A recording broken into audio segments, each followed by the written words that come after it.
Did you know you're supposed to test your RCD in your consumer unit every 6 months? No one ever does because they can never be bothered to go around and reset all the clocks after they have. So this weekend, before you change your clocks, setting them forward to the new time, why not test your RCD first before changing the clocks? Because you're going to have to change the clocks anyway, so there's no real hardship and it's a great safety check. In this video, I'm going to show you how to test your RCD. So here you have your basic consumer unit. Now this consumer unit is known as a dual RCD. The reason it's called a dual RCD is because it has two separate RCDs. Now this RCD here protects these 5 circuits and this RCD here protects these 4. So if this RCD picks up an earth fault, it will trip out and you'll lose all 5 of these circuits.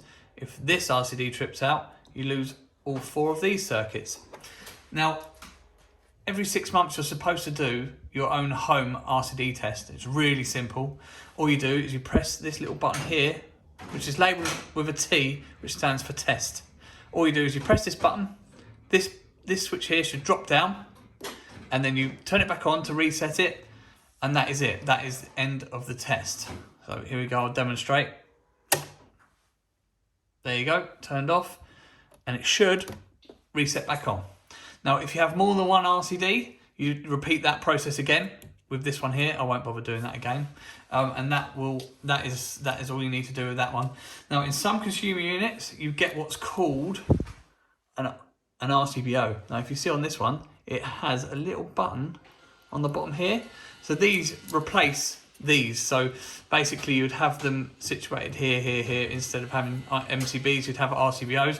If you do have these, which is what we fit as standard nowadays, you have to test all of these individual RCBOs. So this little test button on here, you would test every single one of those in the consumer unit to do the RCD test. Now, if any of these fail to either trip out or to reset once you've tripped them, then you need to get in contact with your local electrician. So I hope you find that helpful.